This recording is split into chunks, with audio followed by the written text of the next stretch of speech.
അറിയാവുന്നവരാണെങ്കിൽ പറഞ്ഞു കൊടുത്തിട്ടില്ല, അതാ ഈ കുഴപ്പം. പോലെയുള്ള പെണ്ണ് പൂജക്കിടയ്ക്ക് വന്നതുകൊണ്ട് എന്തായാലും ഈ പൂജ ഇനി നടക്കില്ല.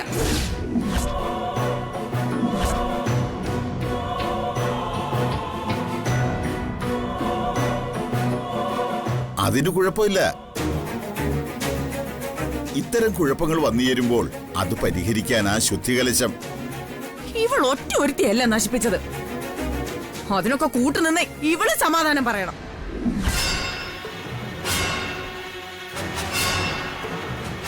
അമ്മേ, ഇവളൊരു ചെറിയ കുട്ടിയല്ലേ? ആരാടാ ചെറിയ കുട്ടി? ഇവളോ? വാകതിരിവില്ലാത്ത പെണ്ണാ ഇവള്.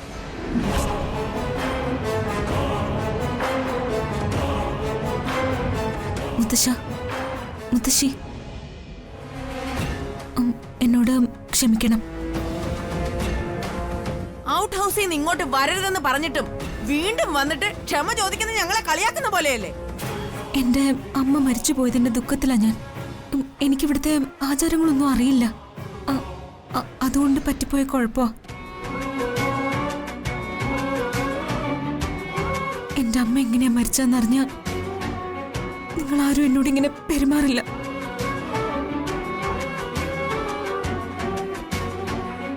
എന്റെ അമ്മ എങ്ങനെയാ മരിച്ചെന്നറിഞ്ഞ നിങ്ങൾ ആരും എന്നോട് വഴക്കിന് വരില്ല.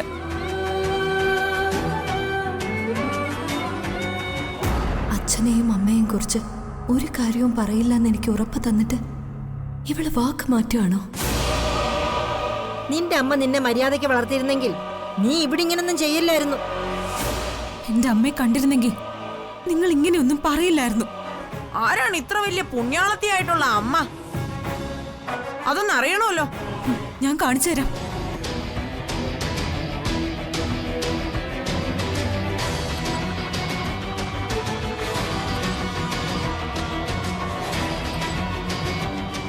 ദൈവമേ, സത്യം മുഴുവൻ ഇപ്പൊ വെളിച്ചത്താവോ?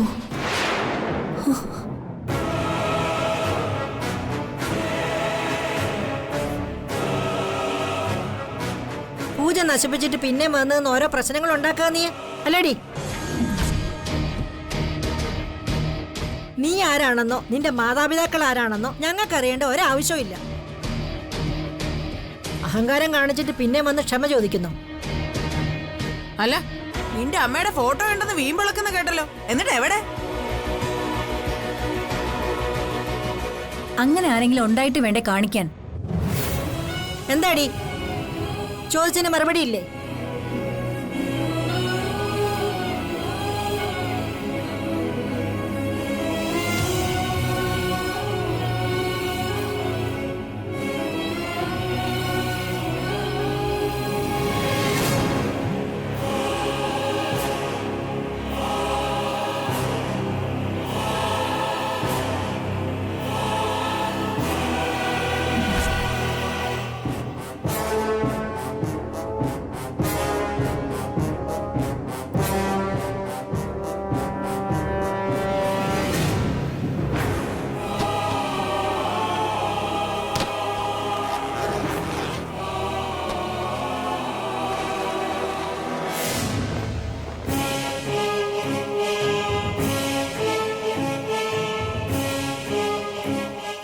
ഞങ്ങളുടെ കുടുംബ ഫോട്ടോ എവിടെ? അതുമില്ലേ? ഇവിടെ ഉണ്ടായിരുന്ന ഫോട്ടോ വലിച്ചെറിഞ്ഞു കളഞ്ഞോ അതോ നശിപ്പിച്ചു കളഞ്ഞോ? ഇതെല്ലാം ചെയ്തത് ആ സ്ത്രീയാ. എന്റെ അമ്മയെ കൊന്ന് എന്റെ കുടുംബം ഇല്ലാതാക്കിയ ആ സ്ത്രീ നന്ദിനി.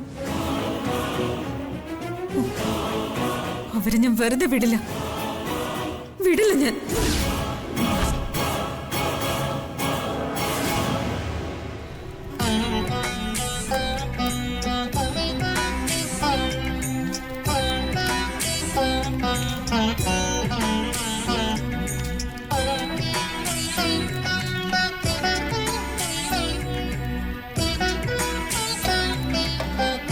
അപ്പോ ശുദ്ധികലശം കഴിഞ്ഞു.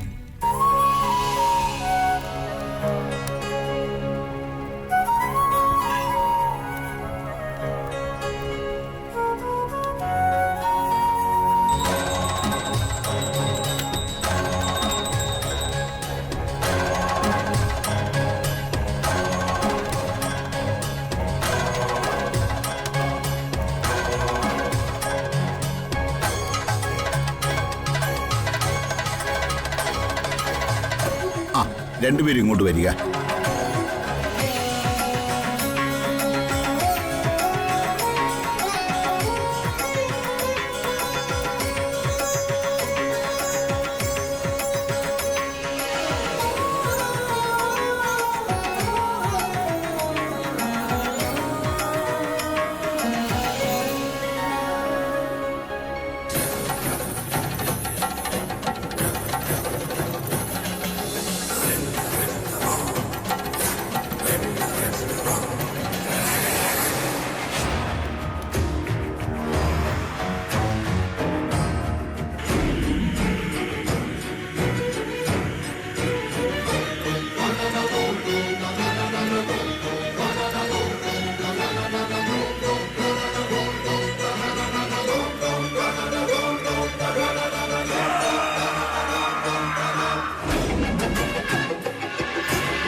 ഇതിനൊരല്പം ഉപ്പ് കുറവാന്ന് തോന്നുന്നു മൽദി.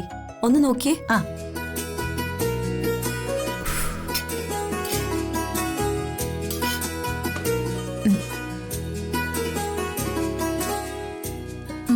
എടുത്തു പറഞ്ഞത് ശരിയാ, കുറച്ചുകൂടി ഉപ്പ് വേണം. ആദ്യം മീനാക്ഷിക്ക് ഭക്ഷണം കൊടുക്കണം. അവള് നമ്മുടെ അതിഥിയല്ലേ. അത് ശരി. ഇവിടെ ഇത്രയും പേരുണ്ടായിട്ടും ആ മീനാക്ഷിയോടാ ചിലർക്ക് താല്പര്യം. അവളുടെ കാര്യത്തിലാ ചിലർക്ക് ഉത്കണ്ഠ. അവൾക്ക് ഈ വീടുമായിട്ടുള്ള ബന്ധം എന്താന്ന് സാവിത്രിക്ക് അറിയില്ലല്ലോ. ദേ ഒരു കാര്യം ഞാൻ പറഞ്ഞേക്കാം. അവക്ക് ഭക്ഷണമോ പാലോ വെള്ളമോ എന്താന്ന് വെച്ചാൽ കൊണ്ടു കൊടുത്തു. ഇവിടെ ആർക്കും ഒരു വിരോധവും ഇല്ല. പക്ഷേ അതും കഴിച്ചോണ്ട് അവിടെ എങ്ങാനും അടങ്ങിയിരുന്നോളാൻ പറയണം. ഇവിടുത്തെ കാര്യങ്ങളിൽ വന്ന് ഇടപെട്ടാലേ ഇതായിരിക്കില്ല എന്റെ സ്വഭാവം. നീ എന്താ മാലതി അഭിപ്രായം ഒന്നും പറയാത്തത്? അഭിപ്രായം പറയേണ്ട അവസരം വരുമ്പോ ഞാൻ പറഞ്ഞോളാം. നീ കയ്യാലപ്പുറത്തെ തേങ്ങയാണല്ലോ.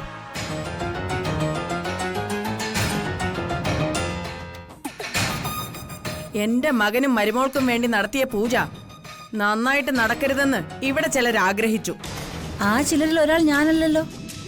അല്ല, അപ്പൊ പിന്നെ നന്ദിനി എടുത്തിയ അതങ്ങ് നേരെ മുഖത്തോക്കി പറഞ്ഞാ പോരെ?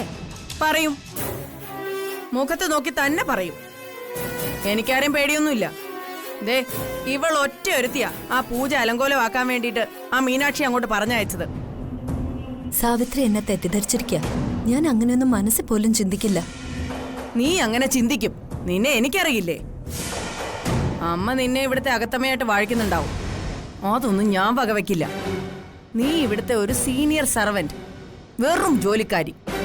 അതിന്റെ അപ്പുറമൊന്നും ഞാൻ നിന്നെ കാണുന്നുമില്ല. അമ്മയുടെ മനസാക്ഷി സൂക്ഷിപ്പുകാരിയാണെന്നും മാനസപുത്രിയാണെന്നും ഒക്കെ നിനക്ക് ചില ധാരണകളുണ്ടാവും. അതേ നിന്റെ വെറും തെറ്റിദ്ധാരണ മാത്രമാ. അല്ല, എനിക്ക് ഇപ്പോഴും മനസ്സിലാവാത്തൊരു കാര്യമുണ്ട്. ഏതാ ആ പെണ്ണ്? എന്തിനാ അവളെ കെട്ടിയെടുത്ത് ഇങ്ങോട്ട് കൊണ്ടുവന്നത്? ഈ മാരണമൊക്കെ ചെമ്പകമംഗലത്ത് എന്തിനാ? ദേ ഒന്നാമത് ഈ വീട്ടിലെ കുടുംബാംഗങ്ങളെ തട്ടിയിട്ട് തന്നെ അങ്ങോട്ടും ഇങ്ങോട്ടും നടക്കാൻ വയ്യ. അതിൻ്റെ ഇടയ്ക്കായി ഇങ്ങനെ ഒരെണ്ണം. ആരാ, ഏതാ ഈ അവതാരം? സാവിത്രി, ഞാൻ പല പ്രാവശ്യം പറഞ്ഞു കഴിഞ്ഞു, ആ കുട്ടി എന്റെ കൂട്ടുകാരിയുടെ മകളാണെന്ന്. ആ കൂട്ടുകാരിക്ക് എന്താ പേരില്ലേ? ദേ ഞാൻ വീണ്ടും പറയുന്നു, ആ ഇടങ്ങേറ് പിടിച്ച പെണ്ണ് കാരണം ഈ വീട്ടിൽ ഇനി എന്തെങ്കിലും പ്രശ്നം ഉണ്ടായ അതിന് ഉത്തരം പറയേണ്ടതേ നീ ആയിരിക്കും. ഓർമ്മിച്ചോ? കൊണ്ടുവന്ന് കൊടുക്ക്, എന്നിട്ട് മടിയിലിരുത്തി ഊട്ട്. പിന്നെ അയ്യോ പുള്ളി. പണ്ടായിരുന്നു ദൈവം പിന്നെ പിന്നെ, ഇപ്പോ അപ്പോ തന്നെ. നീ വല്ലതും പറഞ്ഞായിരുന്നോ? ഏയ്, ചപ്പാത്തി അപ്പോ അപ്പോ ചുട്ടാ നല്ലെന്ന് പറയായിരുന്നു. നേരത്തെ ചുട്ടു വെച്ചാലേ തണുത്തു പോവും.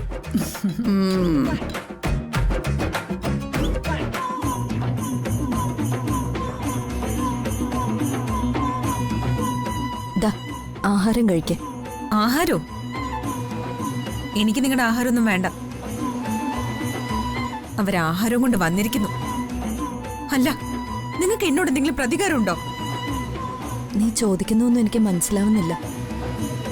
എന്റെ അമ്മയെ നിങ്ങൾ കൊന്നു. ദേ, ഇപ്പൊ എന്റെ അമ്മയെ കുറിച്ചുള്ള ഓർമ്മകളും ഇല്ലാതാക്കിയിരിക്കുന്നു. ഞാൻ അറിയാതെ എന്റെ മൊബൈൽ ഫോൺ എടുത്ത് അതിലുള്ള എല്ലാ ഫോട്ടോകളും ആൽബങ്ങളും ഡിലീറ്റ് ചെയ്തിരിക്കുന്നു. ഇതൊക്കെ ഒരു മര്യാദയുള്ള പ്രവൃത്തിയാണോ? എന്താ നിങ്ങൾക്ക് മാത്രം മാന്യതയും മര്യാദയൊന്നും വേണ്ടാന്നുണ്ടോ? എന്റെ കയ്യിലുണ്ടായിരുന്ന ഞങ്ങളുടെ കുടുംബ ഫോട്ടോ എവിടെ? നീ ഇങ്ങനെ പൊട്ടിത്തെറിക്കുന്നൊക്കെ എനിക്ക് നന്നായിട്ട് അറിയാമായിരുന്നു. എന്നാൽ ഇനി മുതൽ നിന്റെ കയ്യിൽ അതൊന്നും വേണ്ടെന്ന് ഞാനങ്ങ് തീരുമാനിച്ചു. ദേ, എല്ലാ തെളിവുകളും ഇല്ലാതാക്കി എന്നെ ഒരു അടിമയാക്കി മാറ്റാന്ന് നിങ്ങൾ ഉദ്ദേശിക്കുന്നുണ്ടെങ്കിൽ അത് നടക്കില്ല. അതെന്തോ ആവട്ടെ, നീ ഭക്ഷണം കഴിക്ക. ഞാൻ പറഞ്ഞില്ലേ എനിക്ക് നിങ്ങളുടെ ഭക്ഷണം വേണ്ട. ഇതിനകത്ത് വല്ല പോയിസണും കലക്കിയിട്ടുണ്ടെങ്കിലോ? അല്ലെങ്കിൽ തന്നെ എനിക്ക് ഭക്ഷണം കൊണ്ടുതരാൻ നിങ്ങൾ ആരാ? എന്റെ അമ്മയോ? എന്റെ അച്ഛനെ വശീകരിച്ചെടുത്ത് എന്റെ അമ്മയെ ഇല്ലാതാക്കിയതാ നിങ്ങള്. നിങ്ങളാ എന്റെ അമ്മ കൊന്നത്. എനിക്ക് നിങ്ങളുടെ ആഹാരം വേണ്ട.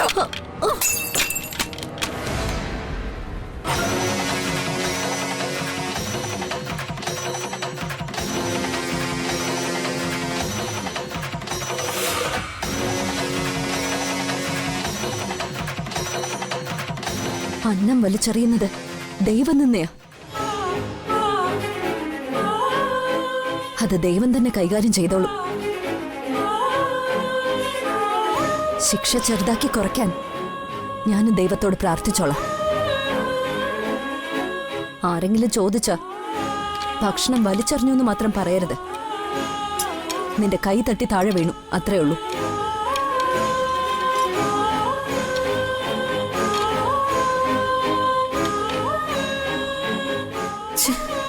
അത്രയും വേണ്ടായിരുന്നു. അമ്മയോട് ചെയ്ത ക്രൂരത ഓർത്തപ്പോ നിയന്ത്രണം പോയി.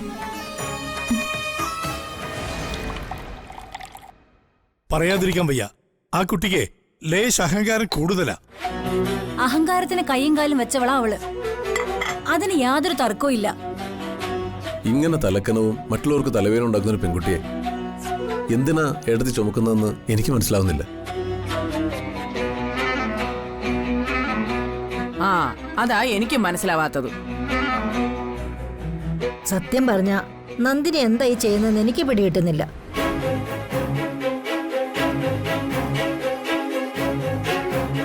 ആഹാ, എന്താ ഇത്? ഓമനിച്ച് താലോലിച്ച് ആഹാരം വാരി കൊടുക്കാൻ പോയതാ. അവളുടെ കയ്യിൽ നിന്ന് ശരിക്കും മേടിച്ചു കെട്ടിയല്ലേ?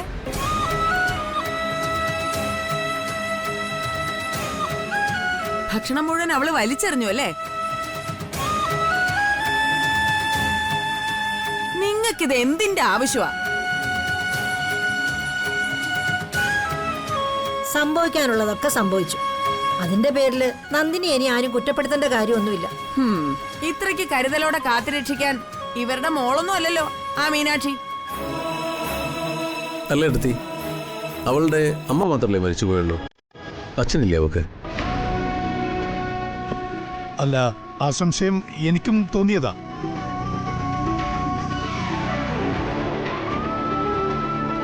ആ കുട്ടിക്ക് അച്ഛനോ മറ്റോ ബന്ധുക്കളോ ആരുമില്ലേ നന്ദിനി?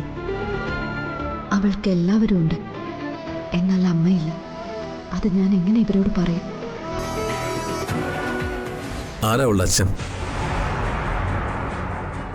അല്ല, എന്താ നന്ദിനി ഒന്നും മിണ്ടാത്തെ? അവൾക്ക് സ്വന്തക്കാരെന്ന് പറയാൻ ആരുമില്ല. അതാ തൽക്കാലം ഞാൻ അവളെ ഇങ്ങോട്ട് കൂട്ടിക്കൊണ്ടുവന്നത്.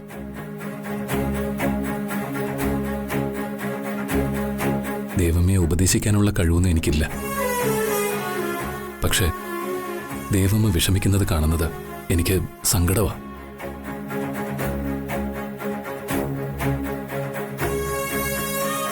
അതുകൊണ്ട് പറയുക, ഇത്തരം കാര്യങ്ങളിൽ കുറച്ചുകൂടി സൂക്ഷിക്കുന്നത് നല്ലതാ.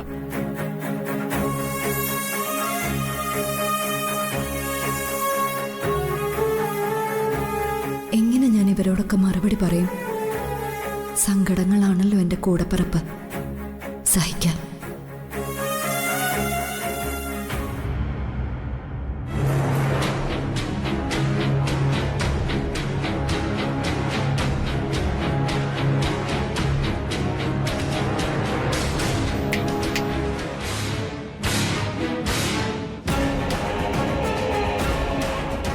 എന്താ അടുത്ത പരിപാടി? ഇനി ഇവിടെ എന്ത് പ്രശ്നമാണ് ഉണ്ടാക്കേണ്ടതെന്ന് ആലോചിക്കുകയാണോ നീ? നീ എന്തിനാ ഇങ്ങനെ മറ്റുള്ളവരെയൊക്കെ ഉപദ്രവിക്കാൻ നോക്കുന്നത്? എന്താ നിന്റെ പ്രശ്നം?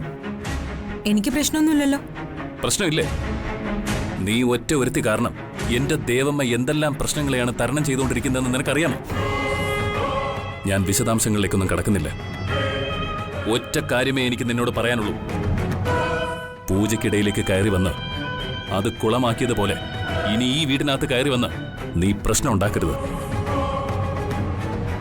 ഒരു ഉറുമ്പിനെ പോലും നോവിക്കാത്ത നന്മകൾ മാത്രമുള്ളൊരു സ്ത്രീയെ ഞാൻ ദേവമ്മ എന്ന് വിളിക്കുന്ന ഇവിടുത്തെ നന്ദിനി അമ്മ. അങ്ങനെയുള്ള ഒരാള് നിന്റെ അമ്മയെ കൊന്നു എന്ന് പറഞ്ഞാൽ അത് ആരാ വിശ്വസിക്കുന്നേ?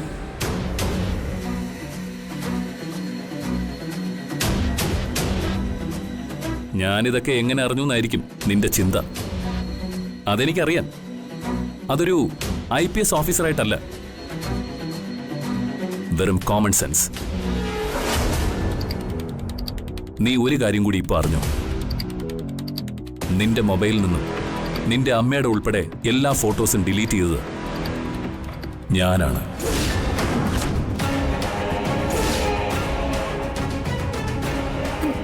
നിങ്ങളോ? അതെ, ഞാൻ എന്തിനാ അങ്ങനെ ചെയ്തതെന്ന് നീ ആലോചിക്കുന്നുണ്ടാവും. അതിനൊക്കെ കാരണമുണ്ട് എന്ന് മാത്രം നീ പറഞ്ഞാ മതി.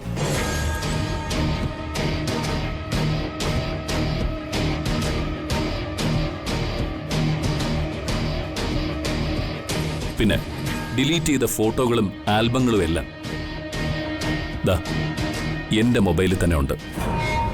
ഇല്ല, ഞാനിത് വിശ്വസിക്കില്ല. നിങ്ങൾ ആ സ്ത്രീക്ക് വേണ്ടി മനഃപൂർവ്വം കള്ളം പറയുക. നിനക്ക് നല്ല സൗകര്യം ഉണ്ടെങ്കിൽ വിശ്വസിച്ചാ മതി. നീ വിശ്വസിച്ചാലും ഇല്ലെങ്കിലും ഞങ്ങൾക്കൊന്നുമില്ല.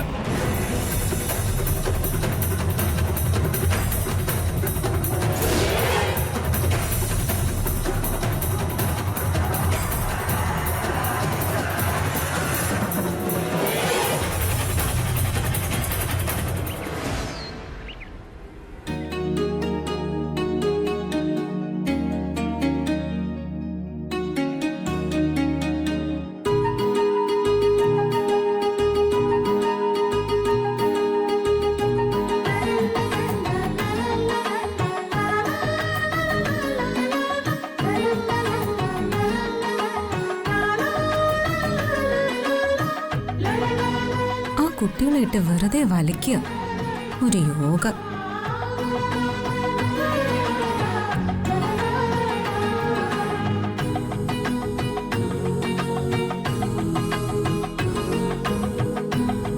ഇവരുടെ കൊച്ചുമോളായിട്ട് ഞാൻ ജനിക്കാതിരുന്നത് ഭാഗ്യം.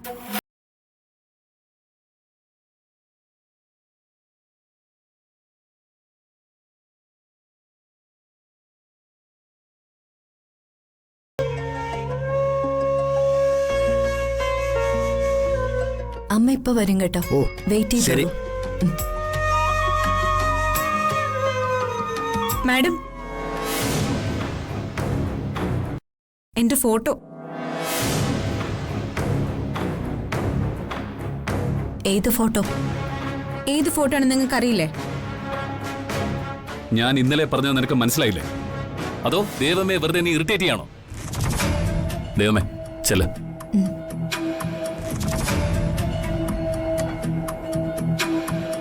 അല്ല, ഞാൻ പറഞ്ഞത് കളവാണെന്നാണോ നീ കരുതിയിരിക്കുന്നത്? എങ്കിൽ ദാ നോക്ക്.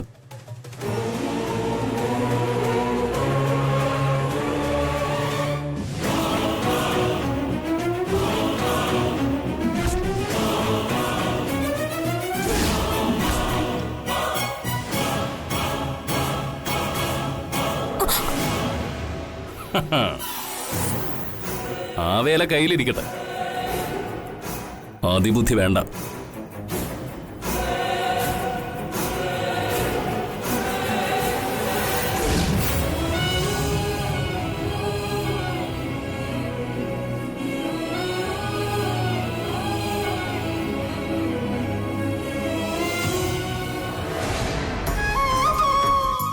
മാഡം, എന്താടോ?